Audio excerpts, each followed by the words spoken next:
இன்னைக்கு மண்வெட்டு வேலைக்கு கிளம்பியாச்சு ஃப்ரெண்ட்ஸ். இங்கே பாருங்கள், சுற்றி ஒருத்தருமே வரல. நான் ஒத்தியில் நடந்து போய்கிட்டு இருக்கேன்.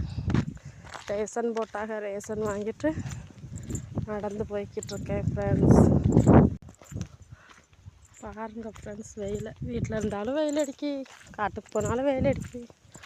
நாளைக்கு காலேஜுக்கு போவோம் ஃப்ரெண்ட்ஸ். காலேஜுக்கு போயிட்டு வீடியோ போடுறேன். இப்போ ஸ்நாக்ஸ் வாங்கிட்டு வந்திருக்கேன். ஸ்நாக்ஸ் காமிக்கிறேன் பாருங்கள். இந்த ஸ்நாக்ஸ் ஒன்று, இந்த ஸ்நாக்ஸ் ஒன்று, அப்புறம் ஒரு ஜூஸு. இதெல்லாம் குடிக்கத்தான் கூடாது, இருந்தாலும் இது வந்து வீட்டில் வச்ச கடலை. இதை ஒரு சில ஊரில் மல்லாட்டை அப்படிம்பாங்க, இது நாங்கள் எங்கள் ஊரில் கடலை அப்படிம்போம். இவ்வளோ திண்டா பசிக்குமா? என் ஃப்ரெண்ட்ஸ்க்கு எல்லாருக்கும் சேர்த்து கொண்டு வந்திருக்கேன். Okay, bye friends. நாளைக்கு காலேஜுக்கு போயிட்டு வீடியோ போடுறேன்.